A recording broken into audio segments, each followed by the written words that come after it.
بسم الله الرحمن الرحیم. ګرانو کتونکو په دې وخت کې زموږ سره فضل دیان چې د یاګي د سیمې سره تعلق ساتي او په ډېر کم عمر کې ډېر غټ نوم یې پیدا کړی دی. دیان صاحب خپل کلامونه چې کوم دی زمزمه کړي. دیان صاحب سره ما چې اوس هغه کوم نظم ووایم بیا ووایم هغه استاد باره کې ټیک دی بالکل.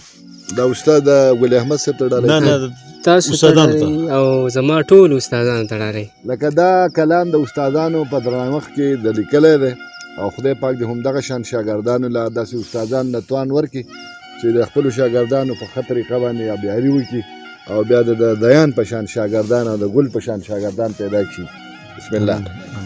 نظم دی سر ما یو لفظ پیدا نه کو په یو کال کې سوی لوی ګرځېدم په خپل خیال کې نه ډېر ښه او نه مننه درنه غواړم که غلط شوم نو بخښنه درنه غواړم د خنجر تیرو ازغونه جهالت د تورو شپو تورو تیرونه په خپل علم او هنر دې رابهر کړو د زړه سره په هر څه دې برابر کړو د دنیا او آخرت نه دې خبر کړو.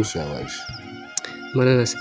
د زړه سره په هر څه دې برابر کړو د دنیا او آخرت نه دې خبر کړو د پولادو په شان کلک دې لکه غر کړو د پښتو او د حیا او د غیرت نه د ابۍ او د دادا د محبت نه د الله او د رسول او آخرت نه د ناحق او د حلال او د حرام نه څه خبرو د زړه سره د خپل قام نه دا خو ستا هغه بې کچه محبت بیا ووایه دا خو ستا هغه بې کچه د ناحق او د حلال او د حرام نه څه خبرو د زړه سره د خپل قام نه دا خو ستا هغه بې کچه محبت و دا خو ستا د ویښو شپو هغه محنت و موږ ته یاد دي ستا درانه لفظونه ستا په موږ دي لکه غرغر احسانونه د خپل پلار نه په موږ ډیر دي ستا حقونه هغه خلق تور سیلاب په مخه وړي چې تا ته دي په بد نظر کتلي.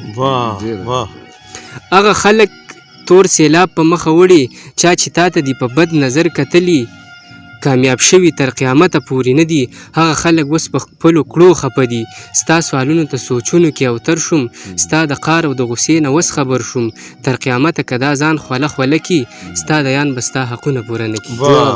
ستا دیان به ستا حقونه پوره نه کړي. مننه.